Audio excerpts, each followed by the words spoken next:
Hello guys, welcome back to another episode of Get Rich with Edmund and Pael. And today we're gonna continue our series of Megatrends. So last episode we talked about blockchain, so just in case you haven't watched that yet, please do watch that. And today we're going to be talking about, we don't know how many parts though, but the first one is AI. So artificial intelligence. So ikaw Edmund, what's your favorite AI model as of today? For the icebreaker question. Well, most of what we use is Gemini right now because it's free, but I think Grok has been very useful for our day-to-day. But anyway, I think let's just get straight to it. You know, there's just people trying to measure how big AI is and its impact towards not just in our work or home, it's everyday life. Yeah. And people are saying it's as big as the internet. So if people didn't know, like when the internet first launched, people didn't know how big it was. Today, from the moment that you wake up until you sleep, internet is part of your life. Yeah. In the case of, there's some estimates that people have been giving just to give people an idea. In fact, by Goldman Sachs, GDP alone could grow by an average of 7% in the next 7 years up until 2030 at nearly $7 trillion. 7%. Right? And then you have other estimates like, for example, like PwC, AI could contribute to as much as $15.7 trillion in the global economy by 2030.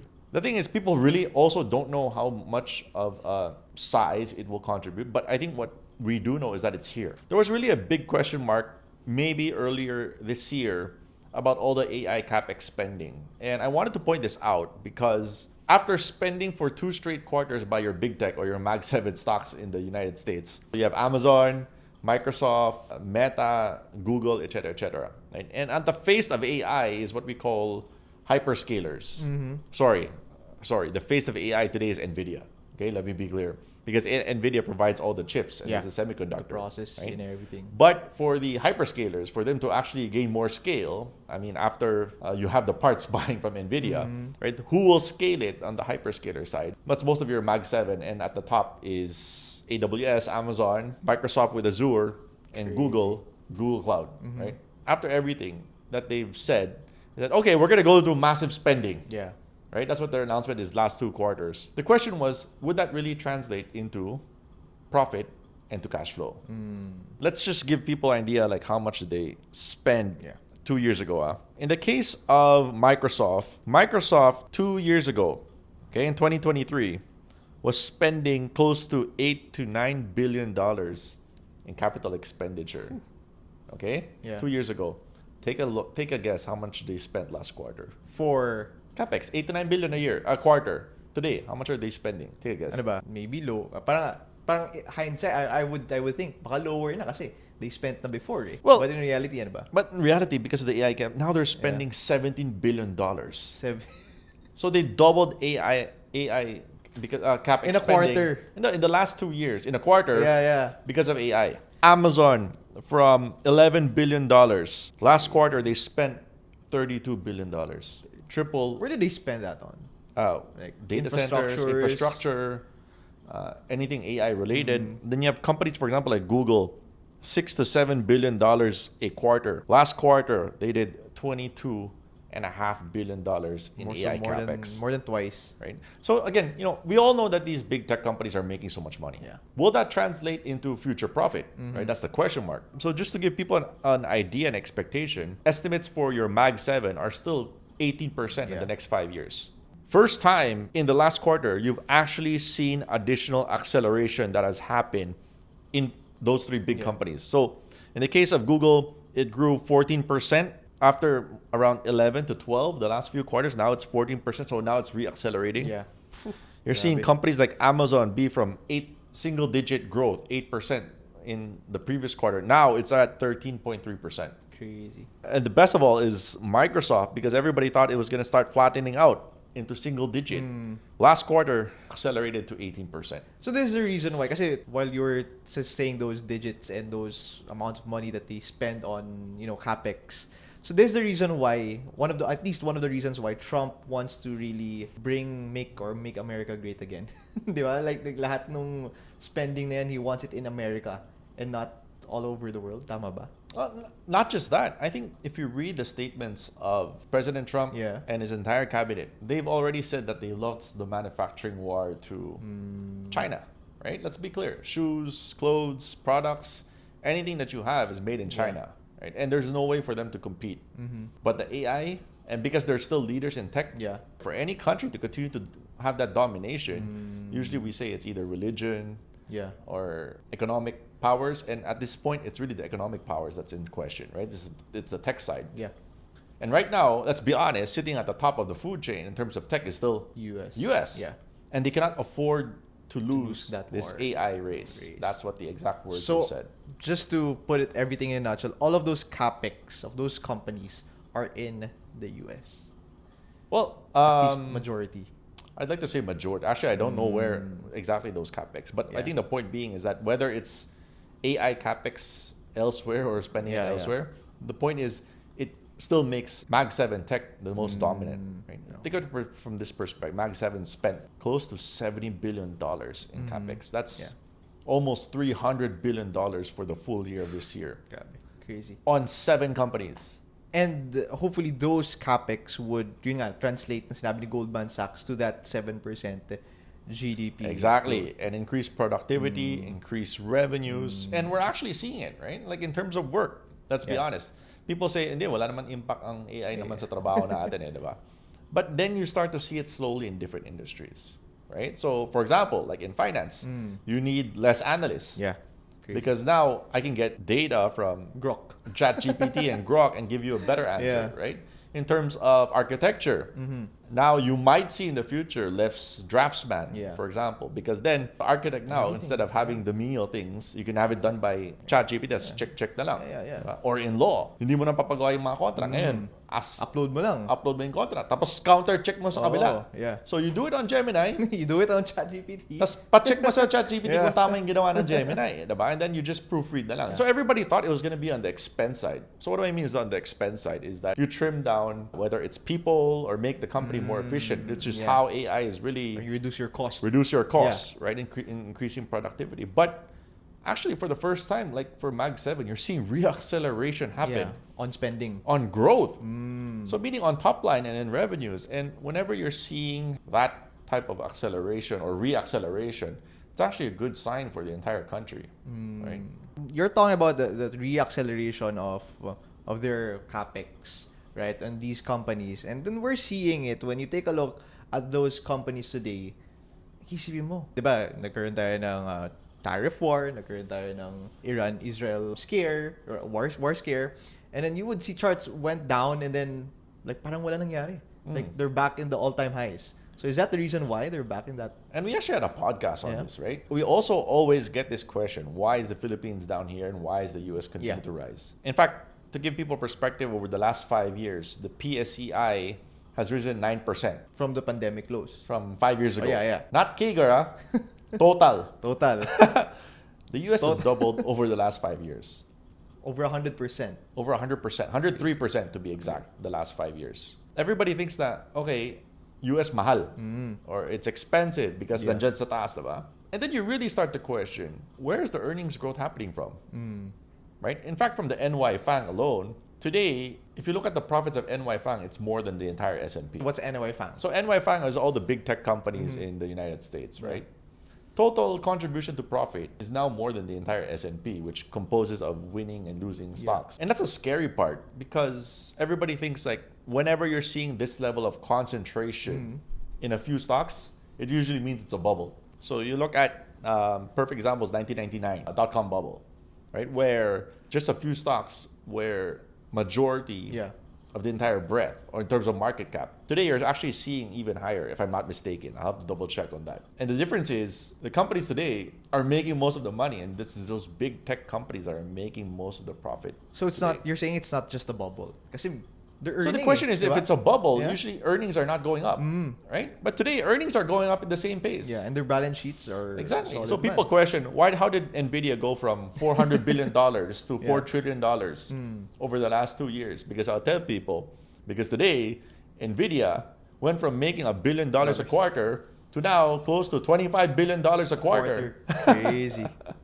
Right? So it's just ridiculous to see how fast these companies are making money. I'm absolutely blown away Because for a company to ramp up That. that amount of profit, And that scale. And that at that scale, scale, di ba?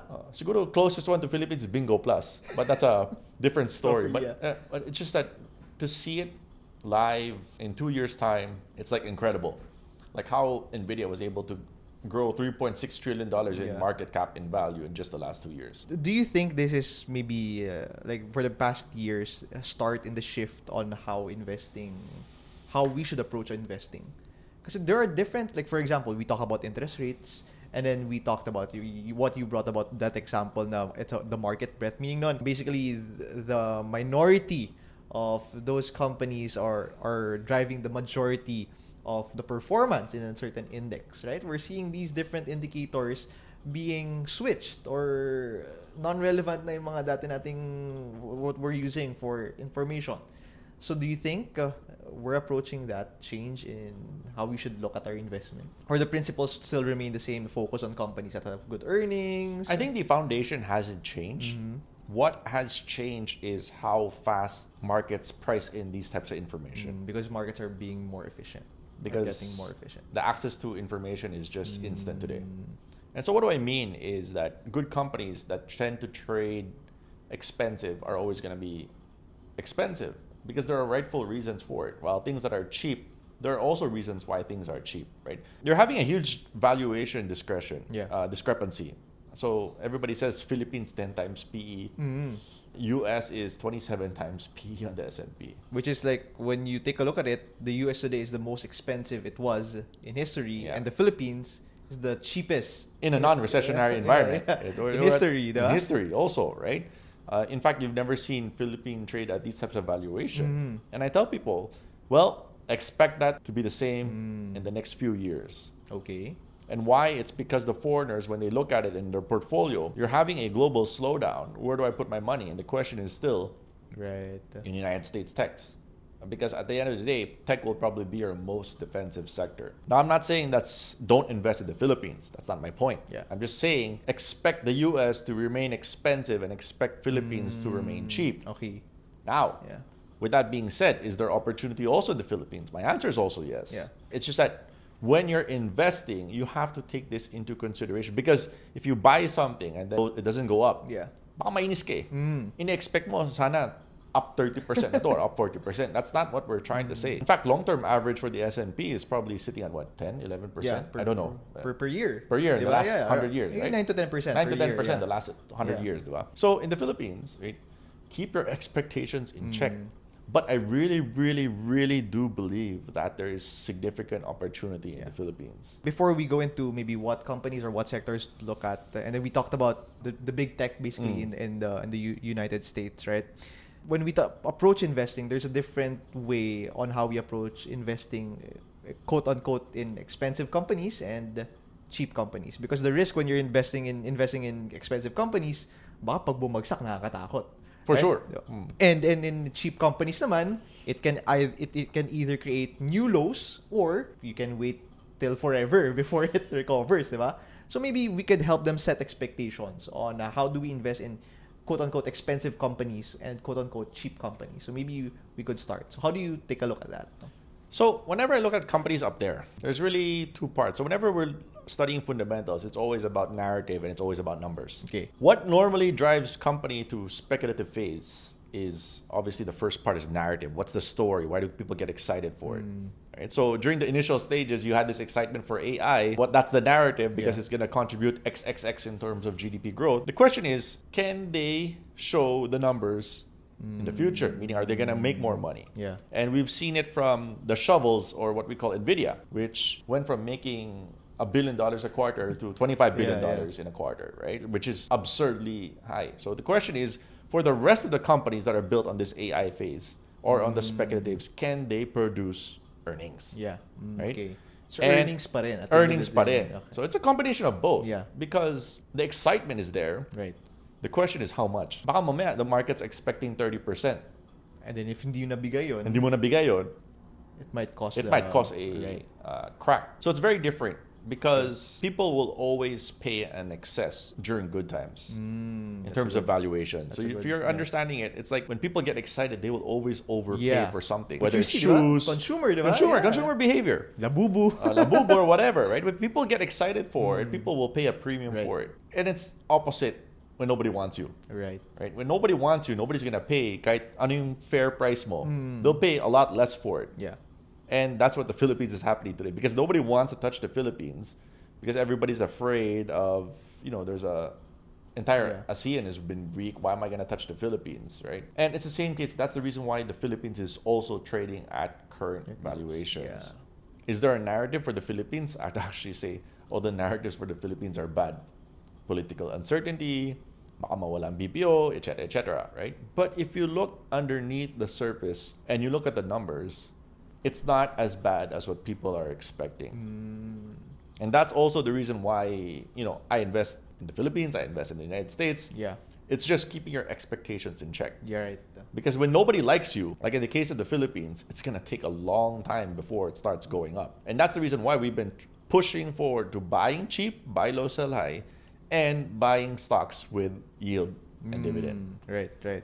And I think that has paid off, right? And then whenever we're seeing irrationality or excessive selling that has happened, we actually love it. Diba? Parang when you compare it in the United States where markets are very efficient, here in the Philippines, when you see those moments, those are inefficiencies na, may opportunity. Yeah, exactly. Right. Exactly. So everybody's worried na, Edmund, di ba dapat there's going to be so much uncertainty in the next 5 years? Yeah. Politics, economy, etc. And then people, well, it's also the reason why our stock market is going through a highs and lows in all these cycles. Because if every day was a good day, stock prices would have been up there, not down here.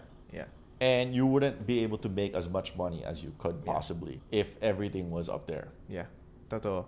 I think it's a difficult part about investing. Now, even if you know the textbook, if you have ChatGPT or AI that would tell you what to do, but at the end of the day, you still have your emotions.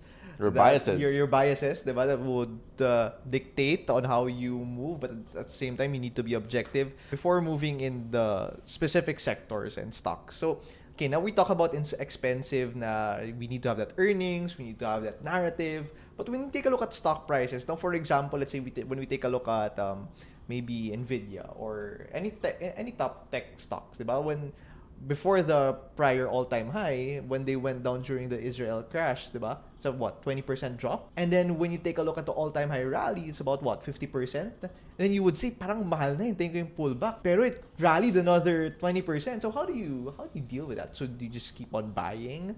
What strategy would you say for investors that they should adopt on a expensive or would you even say extended? Yeah, that's a hard question. Right? It's a hard question. And the reason why I share that is because where we made all our money was through crisis. And what do I mean? It's because, like what I said a while ago, when things are being sold off irrationally and with panic, that's the time where we come in. I'm not saying that the AI hype is a hype or is something.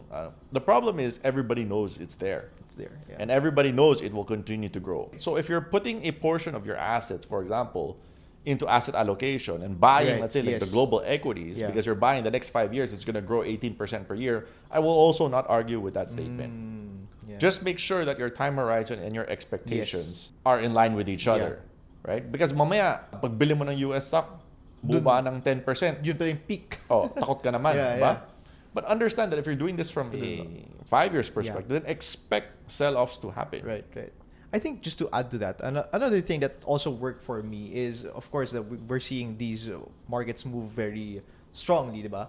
Na not just have that time horizon, but have that extra cash. And whenever you would see these stocks, like when you're buying the index, pag bumaba sila ng 10%, 20%, have that, be mentally prepared to at least peso cost average if you're buying these big techs, right? Yeah. Kasi those are the peak opportunities. You wouldn't know that tariff. It's easy to say in hindsight, right? But when you take a look at it, there's so many reasons, so many fears that we could stop ourselves from not buying. But when you take a look at it, yun na pala. Yep. That's a discount. And I also tell people, look, it's very different from where it was before because before you had several boom bust cycles. So again, we talk about boom bust cycles because dati yung mga drop 30%, 40% any given point in time. Today, expect smaller and faster. Funny part is $50 billion a month flowing into U.S. equity ETFs. This is because of their Pension mandatory pension fund, Yeah. whether it's an European pension funds that they have to buy U.S. stocks because it's still the most defensive. And that $50 billion is going to support the economy and the stock market every single month. So May what's the positive foreign flows. inflow for the Philippines last month? Wala.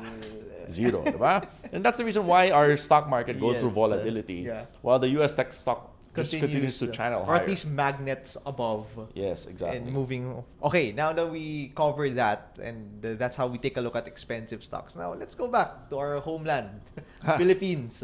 So very cheap, and maybe just a recap if you haven't watched on our previous episodes. And we told people that when we're buying cheap, we want good quality companies, may earnings pa din, may growth, and then it pays you to wait because we don't know kailan niya naakyat. Where do you want to start things off, or at least what's the expectation? Is it the same, or given this AI? It's going to be the same. Yeah. Okay. I think, let's say when we talk about AI and the direct beneficiaries, it's very difficult to look closely at a Philippine-listed company. Anong company bibili mo, diba?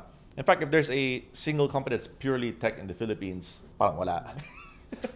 Right? Yeah. But you've had companies that were able to, how would I say? Adapt and maybe reinvent themselves. So case in point, like the number one fintech companies here is still GCash, right? GCash, Paymaya. How two companies that were in the oldest sector, everybody thinks it's a dead sector or mature sector, which is Globe and PLDT, now start to reinvent themselves also. Let's skip the gambling portion because we also don't know what the final outlook is for gambling portion. But to give people a perspective, Mint, which is the company that owns GCash, grew 78% last quarter. And Mint reported 5.9 billion pesos in profit.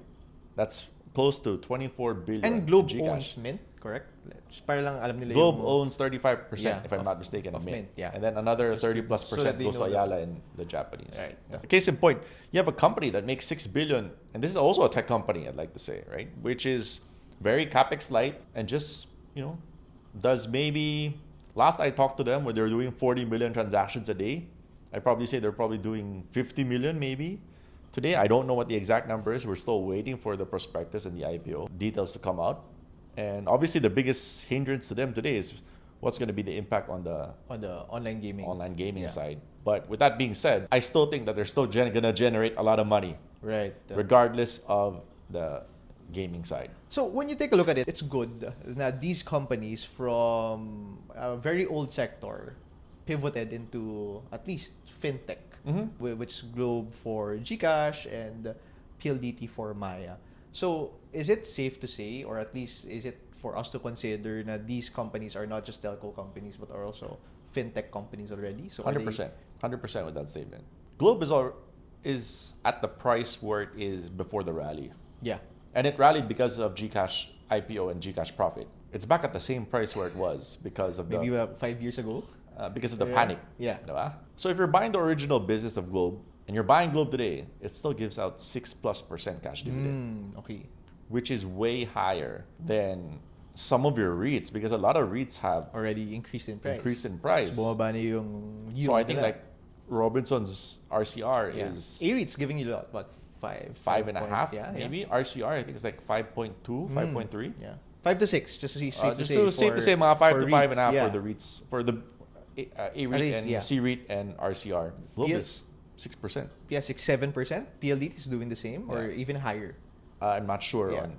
But check natin. Let's just double check. But just to get, Globe is still giving out 6%, 6.2% cash dividend at today's price. Essentially, you're buying Globe today just for its traditional, and everything that happens thereafter on the uncertainty on the GCash is a bonus. So how I look at it is there's a reason why it's down here. I understand there's political risk and whatsoever. But once that finishes, you might remove the overhang, and I think you might see an opportunity once again for Globe. So going back to our framework, so find cheap companies, companies that are growing now that we consider that Globe, aside from its traditional business, is still also going to the fintech. So we know that's a growing sector and it's paying to wait. So is it something that you should start accumulating, or is something that you should further wait and maybe until the online gaming is, that noise comes through, or what do you think? This is not investment. What's the word for it? Advice? This is not Yeah, investment. This is just my opinion. Yeah. I'm waiting for the Online. better clarity on the right. online gaming first. I'm actually not sure because they also won't answer like how many % of revenues is coming from the online gaming side. Right? If I have better clarity on it and it's actually a lot less, then I'd actually say that Globe today is a great investment. Okay. Aside from Globe, since we're also talking about telcos, PLDT, right? What do you think of? Well, PLDT is also in a smaller boat. I think one of the concerns that we always have is for any tech company or for any tech industry that's tech related, what happens is that it becomes a winner take all. Yeah. And we've seen that actually in the US where a lot of things are winner take all. Example, YouTube, winner take all. Then you have a little bit more fragmented spaces or sectors, subsectors. For example, like in streaming. In terms of cloud services, you have AWS, the big three. In terms of Microsoft, you're stuck with Microsoft. It's either Microsoft or Apple. So the market's really moved to a winner take all. Right.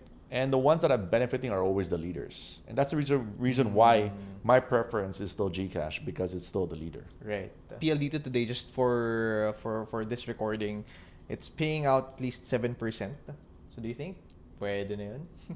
Even if like second siya, hindi siya leader. Ganun. Yeah, no, don't get me wrong. I think both telcos have been able to reinvent themselves and both are attractive at today's level. So how would, since we're talking about, fintech, and it is something that at least what excites us here, the closest of tech that's here in the Philippines compared to the US. So how does this compare to traditional banks, let's say BDO, BPI, Metrobank? So how do we take a look at those? Is it really a different thing? It's really a different thing okay. because the fintech space is just, the traditional banks are just going to already are making so much money. Yeah. Let me just rephrase that. BDO, 80 to 90 billion. BPI, And they're still raising money. 75 to 80 billion. Yeah. Metrobank, I think, is 60 also this year. So the traditional banks are just making a lot of money, right? How they make money is off people's deposit. Yeah. The point of the fintech is make more use of your deposits, right? So at least you give the freedom to the depositor.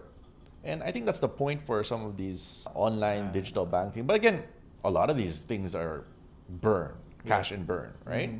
So the best part about you're seeing from the traditional banks is they understand that things are still a brick and mortar, especially in the Philippines. But then they're also investing into their digital side. It has to be hybrid, meaning you need to have that brick and mortar. You also need to have that digital space so that you cater to both segments. Because at the end of the day, Philippines is still below 4,500 GDP per capita. So in terms of financial literacy, tech literacy, educational literacy, it's still very low. Yeah. So that's the reason why you need to have both, which is great, which is what the traditional banks are doing today. Yung prediction ni Goldman Sachs of 7% GDP, do you think that would also, the Philippines will also be part of that average? Sana?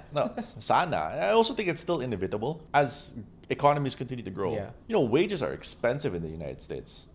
And the discrepancy from US to Philippines is large. Like it's big. Even from Asia Pac standards, for example, let's say average salary here is $1,000 a month.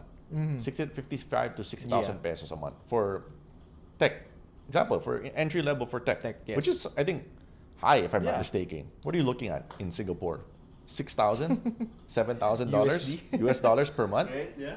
I'd like to think that talent here is not as bad. Well, I don't know. I'm not part of the tech company. But I think the point being here is that the discrepancy in terms of the wages are just so big. We talked about virtual assistants before, and we're still seeing that very much productive here. And that's the reason why you're still seeing. Yeah. But it's safe to say that these people are also upscaling. Exactly. Right? And it's safe to say also that consumption, despite, I'm still concerned about second quarter consumption, I think it's still relatively healthy across the board. So maybe that's something that we could also see. Sakto, no, we can cover also. Maybe you should go out and interview people Q2. in their virtual assistant jobs. Sige, we'll find for anecdotes for that. So is it safe to say now when you're looking at these mga fintech companies, Globe, PLDT, when you invest in them, you're also investing in the future, something? Of course. Right. Of course it is. Yeah, so maybe that's something that you could look. You can read research in Call Financial about Globe and PLDT. Right? Anything else? Maybe just to cap it off, one of the things that we teach here in what we do is yung kay Ashwa na corporate life cycle. So from mature companies na si PLDT and si Globe, where would you categorize them? Are they part of the mature growing? No, I think they're Startup? still in that. I mean, it's a combination of both. So you have a segment that is still Right. in that high growth phase, right? Yes. But on a consolidated, don't expect it to.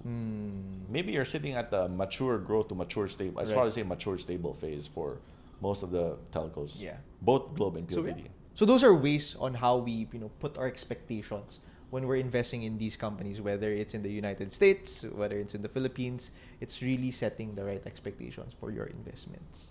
And Yeah. to add to that, usually when we're looking at informed speculative or high growth stock, the tendency is that you're looking for buy high, sell higher, and you're finding ways to capitalize on the trend. For companies that are mature growth or mature stable, and those are most of the Philippine stocks, it's always a buy low, sell high type of environment. Right. And that has been our approach whenever we're investing in Philippine equities. I think it's also another thing in the Philippines and not in the United States. The Philippines today, Philippine companies, top companies in the Philippines are paying you dividends. When you compare it to mga tech stocks, they're not.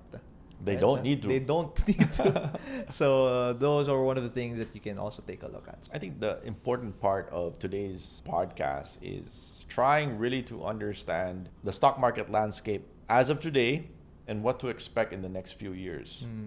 And how your investment strategy or trading strategy should be based on that landscape. So I think we're just trying to provide people with a better footing para hindi ka matakot. Yeah. Kasi I think that's where the challenge is. Now, how do you really create those steps and set those proper expectations in the context of where the market is going and what's happening to it today? Maybe if there's something that they want to hear from the megatrends that we're talking about in this, we covered blockchain and we covered part of AI. So if you have anything else that you want us to cover about it, just comment it down below. So please, thank you again for tuning in and watching this video. Don't forget to like and subscribe this video and our channel. So see you on the next episode. All right, see you guys. Thank you.